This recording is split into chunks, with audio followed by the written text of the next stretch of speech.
Good evening and welcome to the Legends Edition, coming to you live from Broadcasting House in the Green City in the sun, Nairobi, Kenya. And in this bulletin,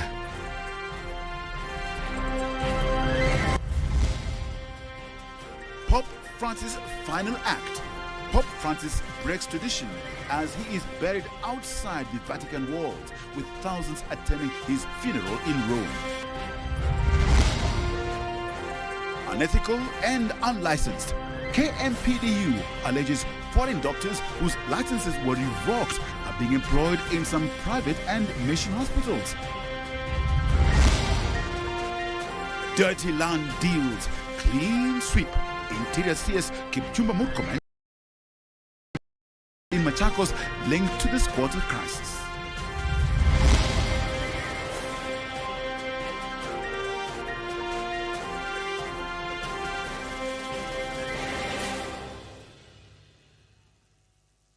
Asante sana for choosing Legends Edition this evening. My name is Edmund, Mudibo, and our sign language interpreter is Lucy Mora.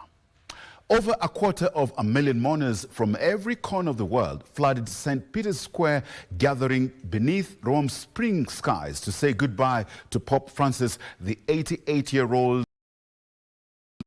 and the papacy with humility, courage, and compassion.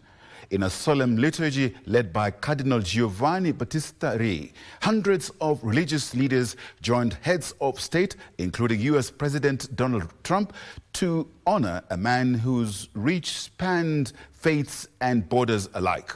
In a powerful break from tradition, Pope Francis was laid to rest, Mary Major, becoming the first pope in over 100 years to choose a final resting place outside the Vatican walls.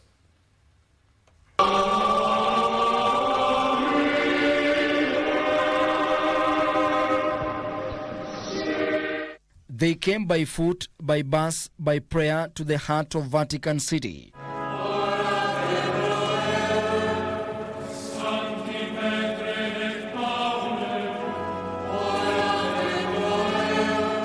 Under the open Roman skies, St. Peter's Square became a river of humanity as more than 250,000 mourners gathered to say goodbye to the man who once called himself a sinner whom the Lord has looked upon.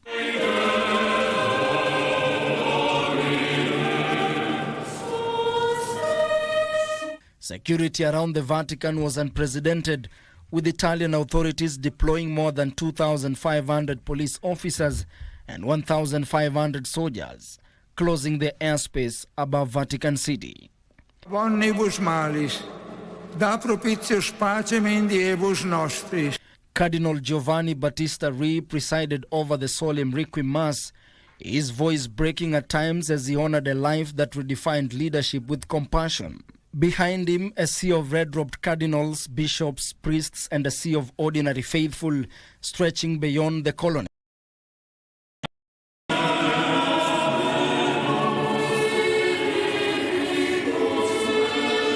Pope Francis incessantly raised his voice, imploring peace, calling for reason, and inviting honest negotiation to find possible solutions.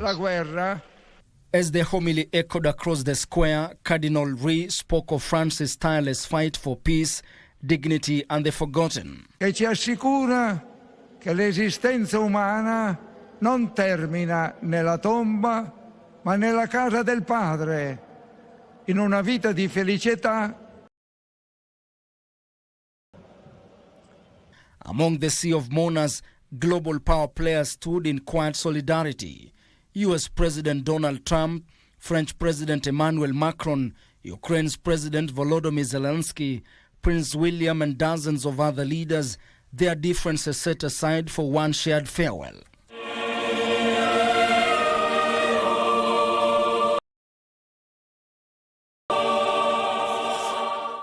Applause broke out as simple wooden casket, adorned only by a cross, emerged from St. Peter's Basilica, carried by 14 white-gloved pallbearers. A moment at once grand and heartbreakingly humble, the journey did not end there. Francis' final procession wound its way through the ancient streets of Rome, a 4-kilometer journey watched by 150 route. They waved flowers, wept, whispered and shouted last words, "Long live the Pope." But in typical Francis fashion, his farewell defied tradition. By his own request, the 88-year-old was laid to rest not in the Vatican crypts among the papal predecessors, but in the Basilica of St. Mary Major, the church where he prayed for migrants, mourned war casualties, and asked for strength to serve. His coffin, one plain wooden box lined in zinc, not the ornate. A final simple testament to a life of radical humility. As Rome's golden light fades, his legacy lingers, not in the marble or grand tombs, but in the hearts touched across the world. Ben Chumba, Legends Edition.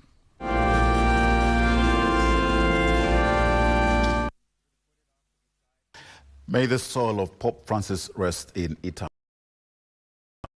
Medical Practitioners, Pharmacists and Dentists Union is accusing some private and mission hospitals in the country of employing foreign doctors under poor terms and coercing them to conduct unethical procedures.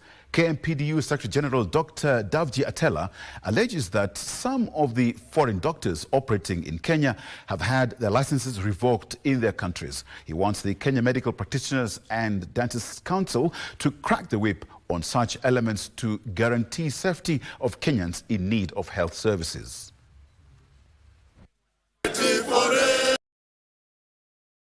Unethical practices in hospitals across Kenya continues to thicken following damning revelations by the Kenya Medical Practitioners, Pharmacists and Dentists Union.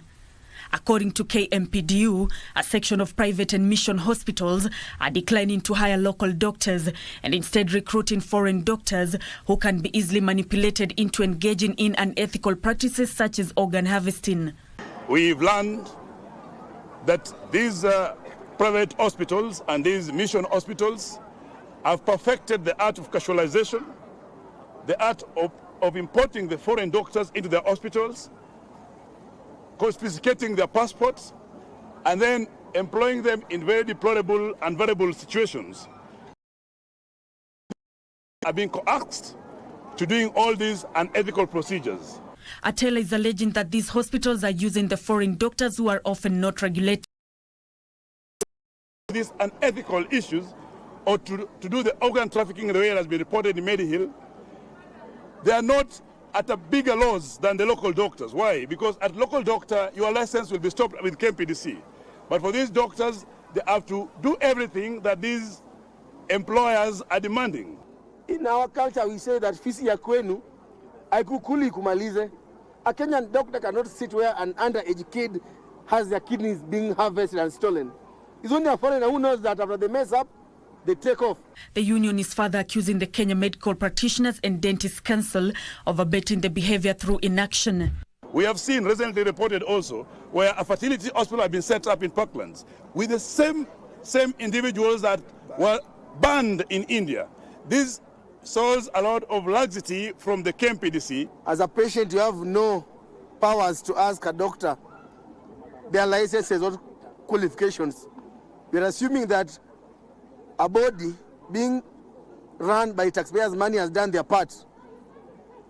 And this body is called KMPDC. KMPDC was licensed in the last 5 years.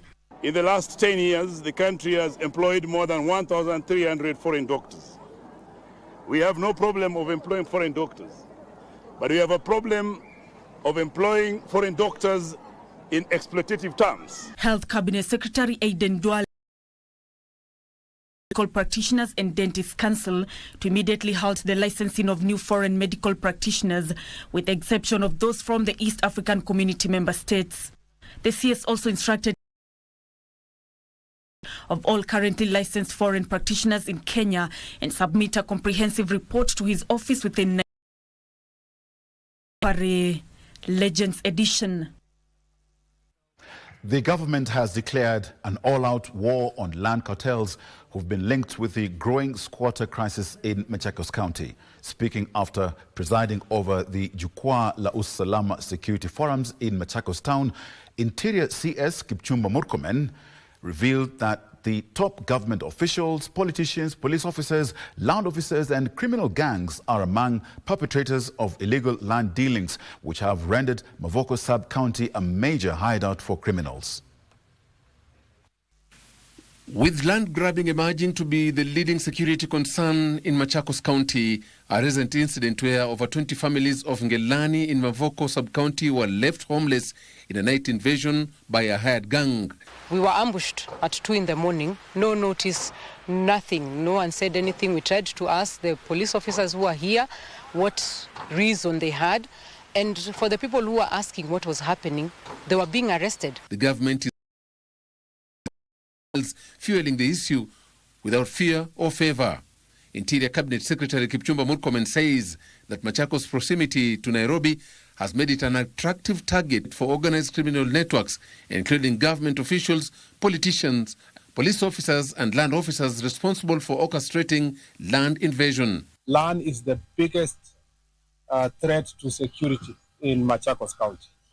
And the pressure that Machakos County gets from being part of the Nairobi metropolitan area has made it a very, sometimes a safe haven for criminals running away from the city of Nairobi, and particularly gangs that take over large tracts of land that exist in this area. He further pointed out that a significant number of squatters in Machakos are not genuine settlers, but criminals who have illegally occupied land. These are gangs who are brought from different parts of the country by the Mabwenyenye themselves, who are the actual land grabbers, but they want to use citizens to do that. We had successful removal of these squatters in bracket from the East Africa Portland's land. We still have challenges in many other, particularly Machakos County. Meanwhile, Murkomen issued a strong warning to individuals vandalizing government buildings and infrastructure that the law will soon catch up with them. Joseph Ohungu for Legends Edition. A section of human rights crusaders is pushing for the recognition and policy in all areas pertaining to the development of the nation. Speaking in Nairobi during an event to celebrate and recognize cerebral palsy luminaries who have excelled in different fields, the stakeholders revealed that a number of people with such condition are suffering in silence, particularly being rejected in society. During the event, speakers made a clarion call to parents with children living with such condition not to hide them, but instead ensure they go to school just like any other children. The organizers of the Luminaries Award 2025, which is the first of its kind, now say they are going to include among them people with different disabilities in a move they say will motivate them and make them feel loved and recognized in society. My appeal is to the government, because these people need recognition. Some families are even keeping these children in their own house. They want to be exposed. And I think a time has come that we have to expose these children. We have also come to learn that disability is not an inability. And from my space and as an environmentalist, I am feeling that we need to protect and conserve our environment because it's the main causes of some of the disabilities that people are having. I'm so happy being one of the nominees of the Limitless Luminary Awards, whereby they are championing the excelling of persons with cerebral areas or fields, which this is a real opportunity. We're in an era whereby stigmatization should be a thing of the past, and a lot of advocacy is being done. Just hoping that we all come together to help champion against stigmatization. Very impressed, and we hope going forward we can be able to introduce different categories, so cerebral palsy, autism, Down syndrome, and a few other disabilities that are outside there.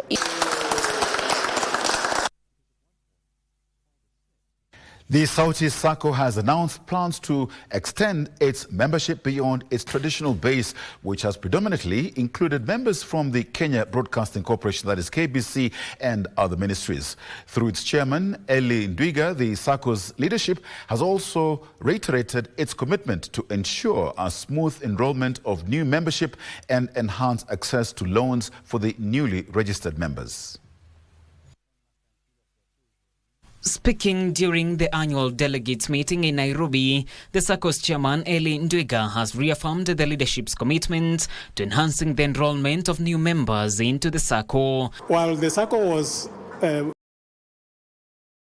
public servants in the ministry, we have since opened the common bonds, and the reason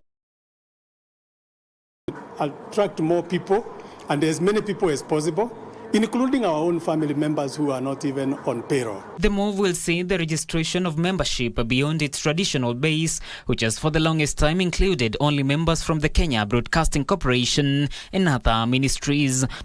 And because of that, we have even established branches elsewhere. We have a branch that is very vibrant in Kajiado now, comprising of people working in the factories. And we have very many other people also who are coming in from the Njuakali, or let's say the informal sector. And so we will want to encourage many more members to join. As part of its reforms, the Sacco has also announced the opening of collateral requirements, which is set to streamline and ease access to loans for the members. We realize that guarantorship is a serious issue.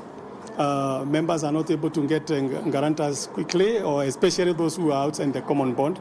And so what we have done this year, we have opened for collateral. So we are allowing members now not only to get guarantors from the formal sector or even those who are salaried, but we also are now going to be allowing collateral as a Sacco. This even as the Sacco works around the clock to fill financial gaps left by the sinking of the Kenya Union of Savings and Credit Cooperatives. We thank God that it was not a lot of money, but 2 million of course affects the dividends. So this year our dividends may drop kidogo, and so we are saying going forward, we want to see how we can cover that. John Kahiro for Legends Edition.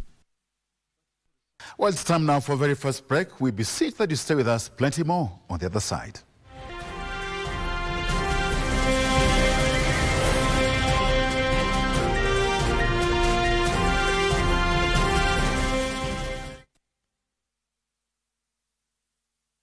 Inuka na loto moto sasa kwa star 570 hash option ya 4 kuna kashamba juja na nika 50 by 100 worth 1.7 million Kenyan shillings. Na hii si shamba tu, iko kwa prime location, few minutes from Juja town. Stima yako iko ndani, na kama ni development rapid and so promising. Na mambo ya landlord, mwisho wa mwanzo ni hapa. Ukishinda hili shamba tunakuongeza 1 million Kenyan shillings ujijengee nyumba yako kwa shamba yako. Kuinuka na loto moto ni kucheza sasa hivi kupitia star 570 hash option ya 4 au register deposit na ucheze sasa hivi kwa www.tushinde.com na ujishindie shamba hili na addition of 1 million Kenyan shillings. Inuka na loto moto!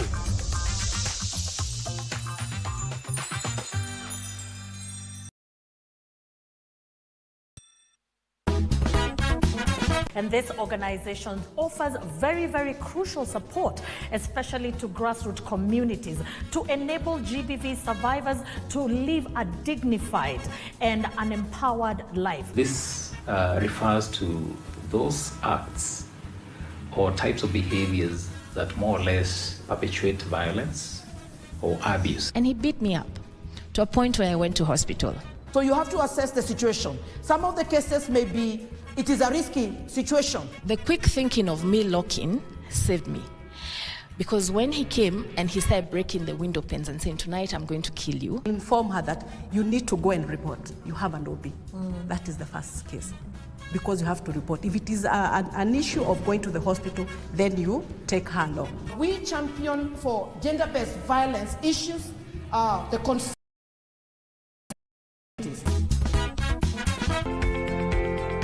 Every movement begins in the brain. But what happens when kick in. It's known as a movement disorder, so primarily the symptoms are motor symptoms. So you might see people with a tremor, slowed down, stooped posture, move slowly, they're very rigid. Parkinson's disease affects over 10 million people worldwide. It's a combination of genetic and environmental factors. There's a day a motorbike person, you know the way they deliver things. So he was telling you, Mama, kama huwezi tembea toka. Around associations with witchcraft, superstitions, that sort of thing. Join us this Sunday at 6:30 p.m. as we unpack the science of Parkinson's disease. Wakati alijifungua mtoto akawa katika hali ya mdomo haijakaa mzuri. So wakati anajaribu kumeza maziwa inatokezea mdomo then inaleak kwa hiyo side. Alafu tena hawezi ana nguvu ya kunyonya. Sasa amesema anasumbukana sana mtoto. Mtoto the first place alisalia nyumbani. That's the point. Sasa amesema akae mzuri kama mtoto kawaida. Unaona anapata wakati ananyonya, anakuwa na issues. So usaidizi tunaomba mtoto afanye surgery. Kukaa kama watoto wengine.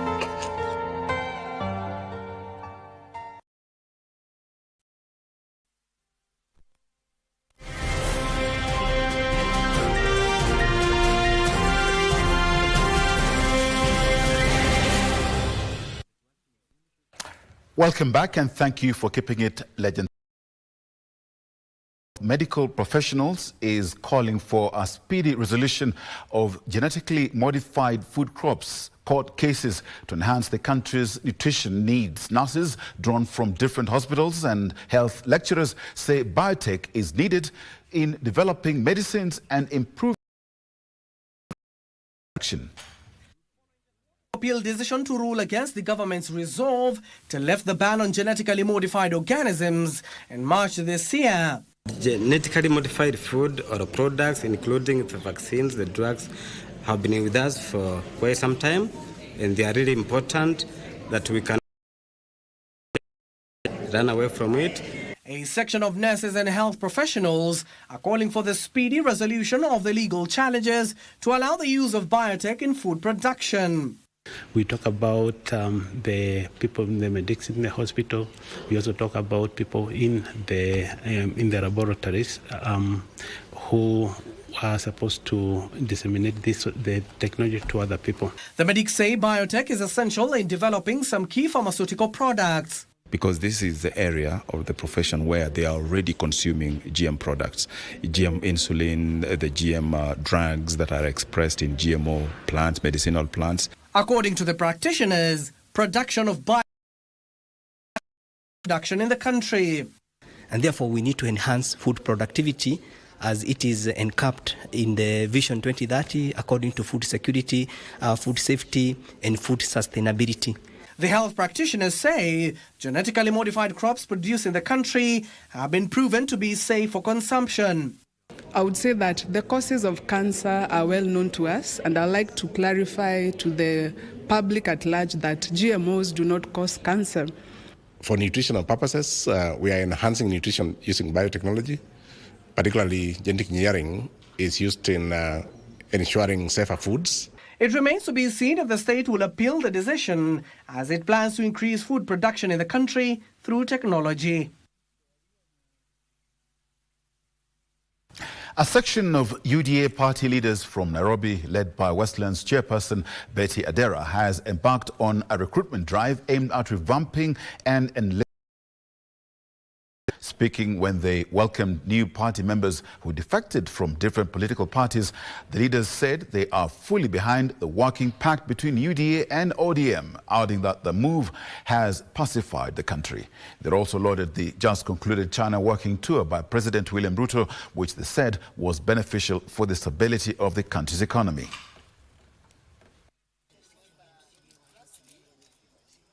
Kuja pia kuelimishana kulingana na miradi za serikali ya Kenya Kwanza, kwa mfano miradi ya SHA, ile health insurance, ambao sasa tumepata mafunzo leo kuona ni njia ipi ambao tunaweza eleza Wakenya wa constituency yetu kuhusu SHA. Lazima sisi nafuata nyuma yake ya rais yetu na prime minister yetu.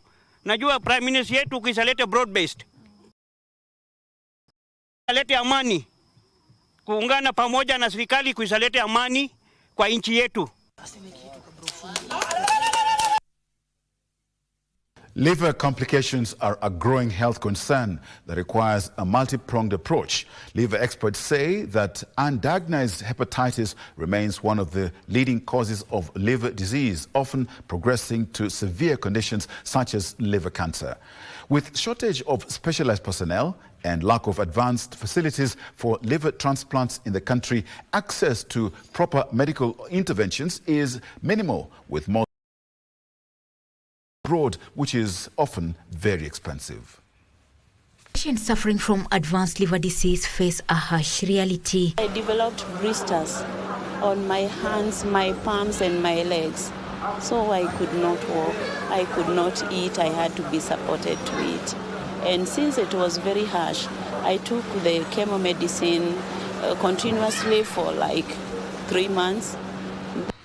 Due to inadequate infrastructure and limited expertise in specialized care in Kenya, patients are often forced to seek medical attention in foreign countries. So we sought advice from different facilities. I visited different facilities, and that's the time we were advised you can go for the liver transplant, which was not available in Kenya. So as I was going for liver transplant, we were also able to access less severe medicine. The cost of such procedures, coupled with the long-term expense of post-transplant medication, is quite prohibitive. Mary Karobia, a post-liver transplant patient, shares the challenges patients with liver complications face. I started developing nose bleeding slightly. I walk, I feel like I want to sneeze, some blood drops. You're washing the utensils, a blood drop.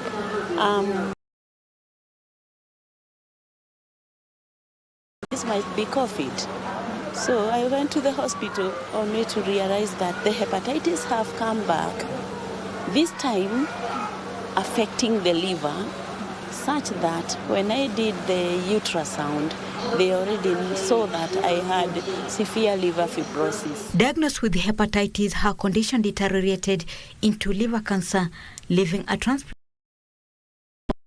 survival. Although the surgery saved her life, it came at a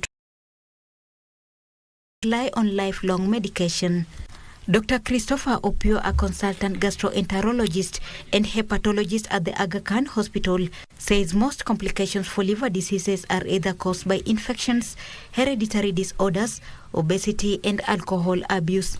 One of the complications of liver disease or chronic liver disease is liver cancer. So screening will help prevent. So if you have any scarring of your liver or any liver disease, you can either have scarring of your liver or you can have liver cancer. And if you get liver cancer, if it is caught late, usually the outcomes are very poor. But are there early warning signs for the liver disease? You may present with yellowing of eyes, fatigue, vomiting, fluid in the bowel. If your liver is really scarred, you may vomit blood. The best way to know whether you have liver disease is to have regular testing, and usually it includes a blood test or imaging of your liver. Those are the best tests to do early on. The Liver Diseases and Transplant Association in Kenya gives support, resources and advocacy for liver diseases and transplant patients and caregivers across the country. The liver diseases are not well advocated for in all levels of stakeholders, be it in government, be it in corporates, and be it in the social sectors. It's more of a disease which is a bit neglected. There is no voices which are speaking of these diseases, which are rising day by day. And as the world marks World Liver Day, their call is for a multi-pronged approach in helping address liver complications being diagnosed in the country. Martini Maslin for Legends Edition. Kenya has joined the rest of the world in marking World Intellectual Property Day. Under the theme, Feel the Beat of Intellectual Property, creators, inventors and innovators converged at the Kenyatta International Convention Center to learn how best they can monetize their craft through the various digital platforms. What would I be doing with a girl like you, unless I've got nothing else to do? From the beat of the dance to the echo of a heartfelt lyric, this are creators, inventors and innovators' wheelhouse, but also their source of earning a living. This is why Kenya today joined the rest of the world in marking World Intellectual Property Day, given the growing number of players in the creative industry. But let us also get it right, that not all innovators are entrepreneurs. So some of us can be very good at innovating something, but we are not good. Hosted at the Kenyatta International Convention Center, KICC, saw creatives make their case on why they must get financial value from their work. Don't think about a Kenyan market of 55 million. We have already, as government, opened for you. If you make a product in Kenya, you can sell it to all the countries across East Africa: Tanzania, Uganda, Burundi, Rwanda, DRC, South Sudan, Somalia. Now we have even made it bigger. You can sell it in the rest of Africa. Dr. Juma Moh industry noting that the government is working to ensure creatives make a living from their craft. The World Intellectual Property Day, whose theme this year is IP and Music Feel the Beat, is an occasion that not only celebrates innovation and creativity, but also highlights the strategic role of IP in our journey towards a sustainable future. Example, manufacturing, the equipments, the guitars, the recording machines is a complete value chain that, if tapped and exploited, can terms of jobs. As part of the activities to mark the day, the Kenya Industrial Property Institute, KIPI, Kenya Copyright Board, KECOBO, and the Anti-Counterfeit Authority celebrate and award the creators. Shut people business.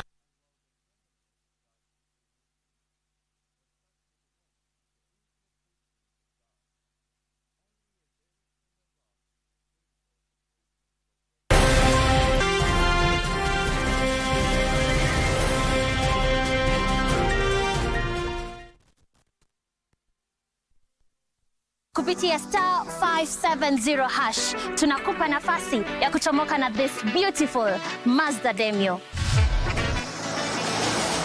Enjoy a beautiful clean semi-leather interior, low mileage, fuel efficient 1300cc engine, great for personal use and business. Ukitaka kujishindia gari hii, kucheza ni rahisi. Bonyeza star 570 hash, chagua option 3. And for only 35 shillings, hii gari inaweza kuwa yako. Kumbuka kucheza mara kadhaa, because the more you play, the higher chances of wewe kuwa mshindi. Mungu ni mwema, asante Mungu. Ile ndio naendesha hivi. That's star 570. Yours.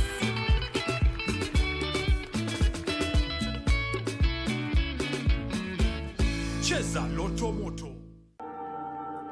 It's either tuangalie na hivi ama history tubonge tumalize. Look, I did what I had to do. You wanted to sabotage my marriage with Maxine just because of them. Mzee alikuwa akitaka kupanga mkutano ndio atupange. Ndio sababu mama akusukuma kwa watu wa kanisa, kile kitendo ndakufanyia wewe. Mimi nitakuruka na utamba. My dear, anza kujitayarisha. Wataka kusema tushafanya I do. Umeiona? Ni yeye. Baba Felix, siko sure kama ni mtu mmoja ama ilikuwa watu wawili, but niko sure nilikuwa nafuata. Ni aje unaamua kupropose na unajua vizuri sana una hiyo do? Nilikaa mita 3. Welcome to our new home. Ooh, fancy.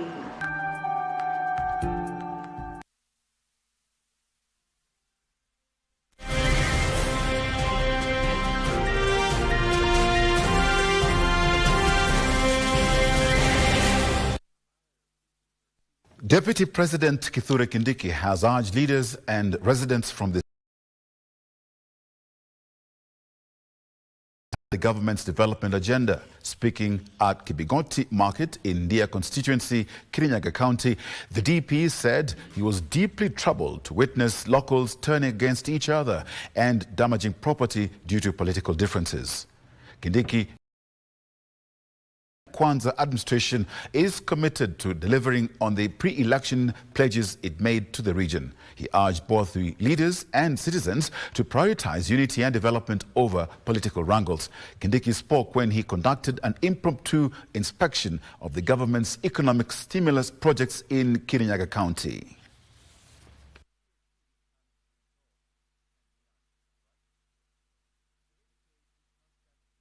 Wakati niliona hapa Central for the first time ati kuna wananchi wanachoma mali ya wengine, ati kwa sababu kuna siasa hapo, watu wanachukua kibiriti na petroli, unaenda unachoma duka ya mtu ambaye labda ameomba loan, ameajiri watoto wetu 5 pale, unachoma ati kwa sababu umekosana na mtu fulani, mambo ya siasa. Mimi nataka tukubaliane vile mheshimiwa amesema, na mimi na wale viongozi wengine like-minded leaders kutoka area hii yetu ya Central. Sisi tuwe watu wa bidii, wananchi na viongozi tuwe watu wa bidii, na tusiingie katika siasa ya kuharibu mali ama siasa ya kufunga barabara. Hiyo siasa haisaidii. Hata tukiwa na shida ama tukiwa tumekosewa na viongozi, tutafute njia ya kuleta malalamiko yetu, kwa sababu wakati unachoma biashara ya mtu, huyo ni jirani yako.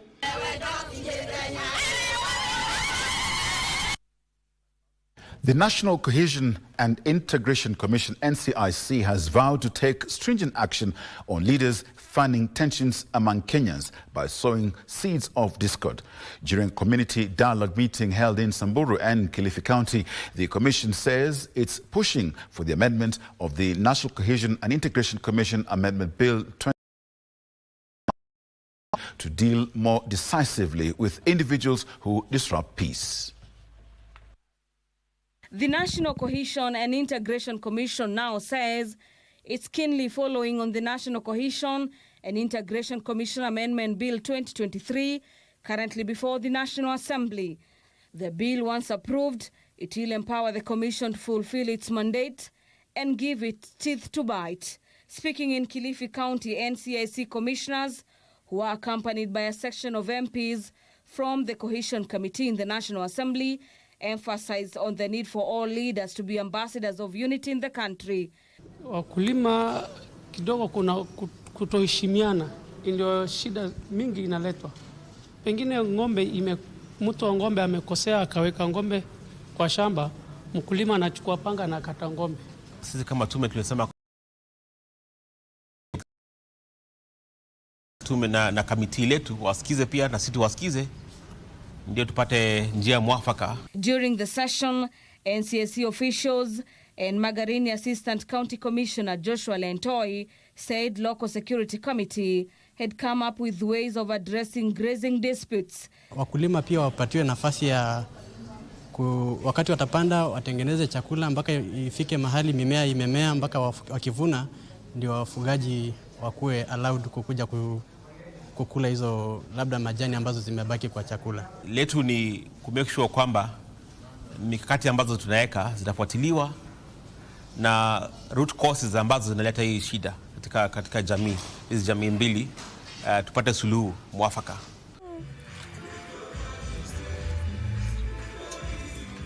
A similar session was held in Samburu and in Laikipia. Speaking at the forum, Youth Representative Ewoy Abura from Baragoi urged the youth to use social media responsibly. He noted that posting content that glorifies intercommunal has been undermining peace-building efforts. Tunaporudi kwenda kule Baragoi, tuende tuimize mambo ya amani. Na sisi tuwe kielelezo ama tuwe a good example kwa wale watu wetu. Be holding similar peace initiative sittings across the country as part of sensitization efforts for communities to value peace and cohesion. Human life is very important, so they should not be able to also the revenge that they should be tolerant to one another, and they should in fact try and look for other ways of how they can survive. Utawala ya zamani ambao professional administration ambao iko na nguvu sana, inaomba tafadhali hiyo system irudi, kwa sababu tangu hiyo system kuondolewa sasa Kenya inazidi kusorota kila mahali. Gladys Mungai.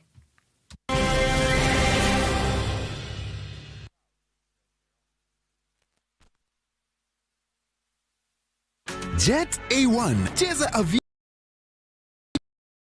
Dial *892# for instant takeoff. Prepare bila pressure kucrash au kucash out. Aviator bila data. Bambe, wewe pia ni rubani mnoma. Dial *892#. Jet A1, michezobets.com. Cheza kwa kuwajibika. Kushiriki ni miaka 18 au zaidi. BCLB license number 0000664.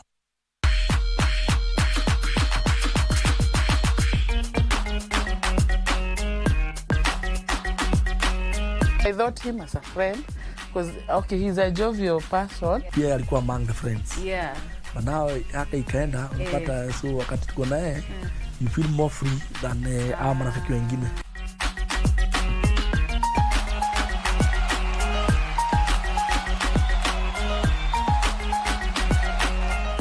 Kwa mtu calm sana. Mimi unajua mimi niko mtu wa hype. So he was always committed. Kwanza mambo iko ngumu, unaona tu anapambana. Anajitolea sana. Jisi kwa nataka kuangusha gangster. Aliniambia kwanza alisema na Kikuyu, natoka funny.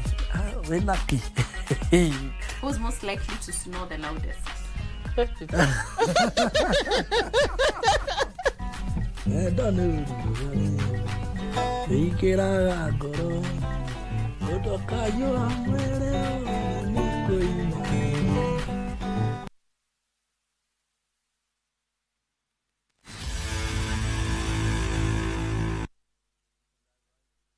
Hello, so good evening, and once again it's a big welcome to the sports segment of the Legends edition this Saturday evening. Na kama kawaida kutakuwa na washindi na walioshindwa, lakini wote washindani.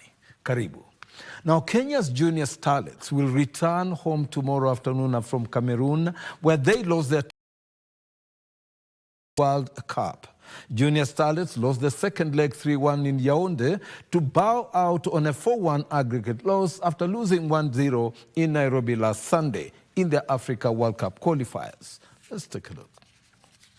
Trailing to a Tiwa-Lee's fresh goal at the Nyayo National Stadium last Sunday, Junior Starlets trailed 2-0 in the 7th minute of the return leg when Havana Beatrice put the hosts ahead. Elizabeth Ochaka brought some life into the Kenyan girls when she leveled the score in Cameroon in the 51st minute, but any hope of a comeback was quashed 2 minutes later as Tazanu Ange put Cameroon 2-1 ahead on the night and 3-1 on aggregate. As she did in Nairobi last Sunday, Tiwa-Lee's Fresh scored again to guarantee Cameroon a place in the Under-17 Women World Cup on a 4-1 aggregate win. The FIFA Under-17 Women World Cup, in its 9th edition, will be played between 17th October and 8th November in Morocco.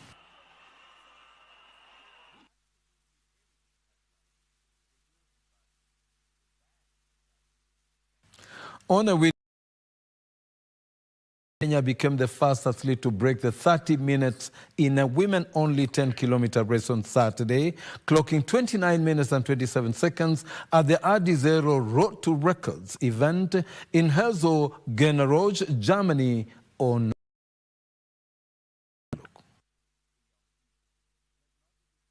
24-year-old Agnes Jebe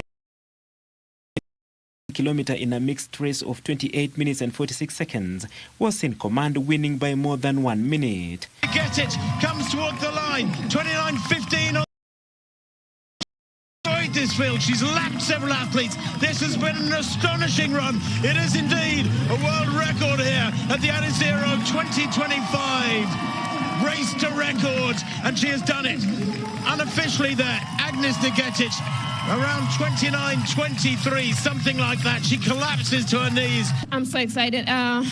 Since I missed the Olympics, so this year I want to return all I missed from Olympics. So I'm fighting for World Championship, and this is now the start. So I'm so happy. Olympic 800 meter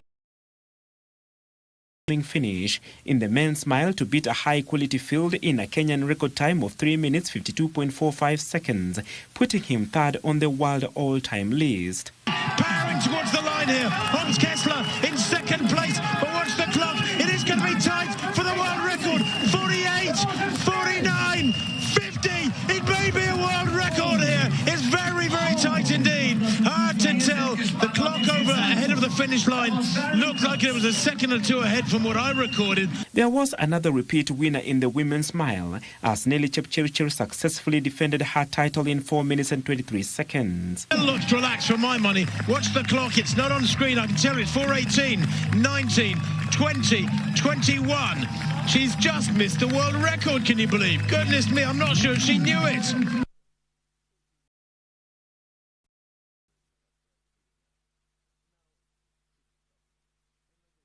Now, Olympic champion Beatrice Chebet opened their 2025 Diamond League season in style today, registering both meeting records and world leading times in Xiamen, China.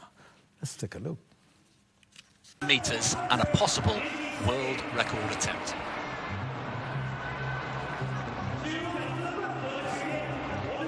Three-time 1,500 meters Olympic champion Faith Kipyegon missed out on their 1,000 meters world record by a whisker for a third time, stopping the clock in 2 minutes at 29.21 seconds, but registered both a world lead and a meeting record. Australian duo Abby Cladwell and Sarah Billings finished in second and third positions in 2 minutes at 33.95 seconds, respectively. The Kenyan going all the way to the line. For the third time, she misses the world best. Africa's fastest man, Ferdinando Manyala, finished second in 100 meters in 10.13 seconds, behind South African Nakani Simbine, who won in 9.99 seconds. Away they go, Azu is smartly out. The second Diamond League meeting will be held on 3rd of May in Shanghai, China. Now Simbine turns on the afterburners. Simbine gets it. 9.99. Well, he took a while to get going, but Simbine, the man in form, we knew he was, had a brilliant run in Gaborone last. From the autocross circuit, Danveer Shate and Hamraj Shate will make their debut in the competitive open class category during Sunday's Shell Autocross Championship, set for Kasarani Super Special Stage. More than 40 crews are expected to compete in tomorrow's action-packed event. Let's take a listen. After more than 15 years, the local motorsport action continues to grow from strength to another, with a record 46 crews gearing up for Sunday's Kasarani Super Special Stage. Yeah, well, 10, 15, 20 at the very most, and when we've really done well on 25. So Shell has actually briefed in a lot of new blood back into this particular event. 254 Club Motorsport Chairman Sushil Gohil and clerk of course Musquit Hussain, among dozens of officials, will run the event that will see crews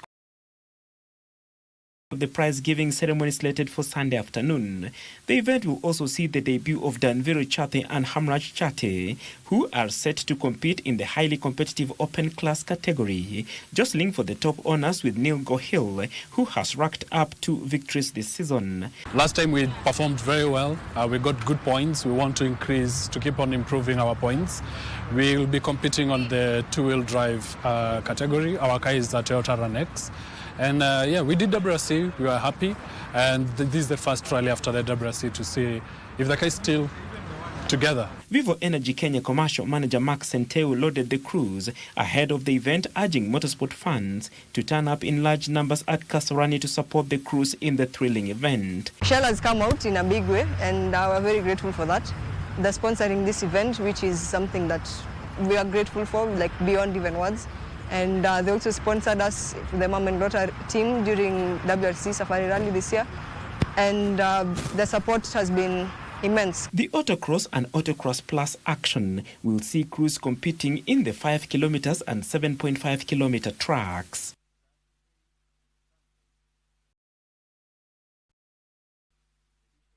On Hockey Africa, the first batch of the Kenya Hockey Under-21 teams will arrive in the country tonight from Namibia, where they took part in the Africa Junior Cup from the 18th to the 25th of this month. The second batch will leave Namibia tomorrow morning and arrive back home tomorrow night. Wrapped up the continental event with a 2-1 loss to Africa. They finished fourth on the standings with 5 points, having won 1 match, drawn 2 and lost 2 matches. Their lady counterparts finished 5th on the table with 2 points after drawing 2 matches and losing 3. South Africa crowned the men and women's champions that 100% with 100% record 5 matches. Some of the action from the tournament. Easy all day. Mukwena, they call her tops. She has been a tops goal scorer. Brilliant finish there by Mukwena. She knew where the goalkeeper was. She knew what she wanted to do with the ball. Tucks it underneath the goalkeeper. From Konsa Technopolis lived up to its reputation as a vibrant work, live and play destination as Konsa City Stars FC hosted Jua Kali Vitambi FC in an electrifying friendly match played at the Konsa City. Jua Kali Vitambi FC took an early lead in the 18th minute. Konsa City Stars responded with the brace from Joshua Mutua in the 37th and 40th minutes respectively. Vitambi reclaimed control before half-time with Joseph Nyaga striking lead in added time. They extend their lead with goals from Nicholas Nzuki, Jonathan Mutua, Peter Munyao, as Konsa's Joshua Mutua completed his hat-trick later in Innovation Hub. Konsa Technopolis is fast becoming a model of balanced urban living. Other recreational facilities incorporated in the master plan include a 60,000 capacity sports stadium, an 18-hole golf park, and a fun park for family and entertainment. Yeah, sometimes the referee doesn't have a, what do we call him? The VAR. Not a qualified referee, so because they're just a friendly, we allow every decision. We had arranged a friendly last week, but we could not make it because of time. But today we agreed to meet from 7 a.m. It has been amazing friendly. This is our 3rd friendly this month, and we're really looking forward to more friendlies going forward. So I'm satisfied with the results. The team performed well. Also in the second half, after going down, we responded accordingly. Soccer field Konsa was fantastic. We had the fans supporting us and players were working. There was teamwork in the group and we really enjoyed. On the FKF results, the Kenya Police FC have moved back to the top of the FKF Premier League table after beating KCB 2-1 on Saturday afternoon. With Tusker FC playing Mount Mathare United on Sunday, Kenya Police now lead the way on 52 points, 1 point above Tusker, but have played a game more. In another match, Aposta Rangers came from behind to edge Muranga Seal 3-2 in a thrilling FKF Premier League match played at the Kenyatta Stadium in Machakos. Aposta Rangers needed just 2 minutes to find the back of the net, with Victor Wasambo firing them into an early lead. setting the tone for an action-packed encounter. Despite Posta Rangers dominating much of the first half, Murang'a Seal regrouped and found the rhythm after the break. The visitors leveled matters in the 66th minute and took the lead just 6 minutes later with another well-taken goal. But Posta Rangers refused to back down. They clawed their way back into the contest, equalizing in the 88th minute to set up a terse finale. The match seemingly headed for a draw. Posta Rangers struck in extra time, sealing a dramatic 3-2 victory that delighted their fans. The win lifts Posta Rangers to 13th position on the FKF Premier League table, while Murang'a Seal remained rooted in 17th position. In other matches, Bandari beat Kariobangi Sharks 2-1. Simu counter-attack. Joseph. Bado upo. France. Wow!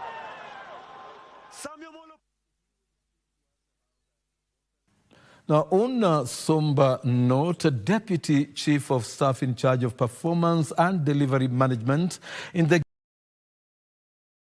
Eliud Owalo today joined other mourners at the funeral ceremony of veteran soccer administrator Sami Joel Obingo. Obingo will be remembered for his stint as KFF Secretary General in the mid-80s and 90s, when Kenyan soccer standards were at an all-time high. Owalo was accompanied by former Kenyan soccer internationals, among them Dr. J.J. Masiga, Johnny Bobby Ogola, Mickey Weche, Peter Dawo Muga, Dan Musuku, David Ocheng, Pius Masinza, George Onyango, George Sunguti, Charles Omondi, Ben Musuku, Mike Otieno, and Reginald Asibwa. Also present were Silepath Chairman Dan Shikanda and other renowned soccer administrators, including Nicholas Musonye and Taib Ali Taib.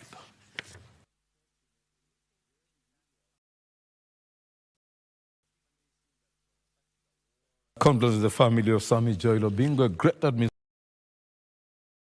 Now, on the international scene, Chelsea edged back into the Champions League place with a 1-goal victory over Everton at Stamford Bridge. The crucial 3 points were sealed by striker Nicholas Jackson, who ended a 13-match goalless run stretching back to December last year.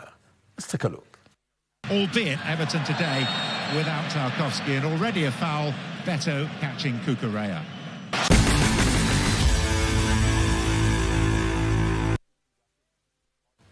And with that Stamford Bridge encounter, it's a wrap on the sports segment of the Legends edition this Saturday evening. We have enjoyed being with you. And of course, remember to be with us again next Saturday for another exploring sporting extravaganza. Saying handing over to Edmund. Thank you very much, Sophie. My name is Edmund Mudibo, and on behalf of the great, awesome team that has made this possible, we say Asante Sana. Our sign language interpreter has been Lucy Mora. We don't take the privilege of your time for granted. Stay well, stay safe. God bless.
Town Express! 20, bwana, town! Watu ya town, 20. Kalia hapo nyuma, kalia. Bado haijajaa, dereva watu wengine 7. Kwani wazako si ungekulia kwenu? Sasa umetoka wapi? Mimi sitaki mahindi leo. Wewe unanichia mkate. Siagushi mkate fubi. Wewe ongea bora usikuze mkate yangu. Usishike hivi. Unataka kukulia uko mbali na mimi. Si mimi nakulamiwa ni wewe. Donda, gari imejaa na bado unasema watu waingie. Tuambie ndio hapo apunguze wimbo. Niongee na sana hapa. Hakuna volume inapunguzwa hapa. Kama unataka kuendesha gari yako, enda dial *570#. Option ya 3. Watu wanaendesha magari hapa yenyewe na wewe bado unapiga nyenyenye kwa matatu. Option 3, unalipa ama unasuka?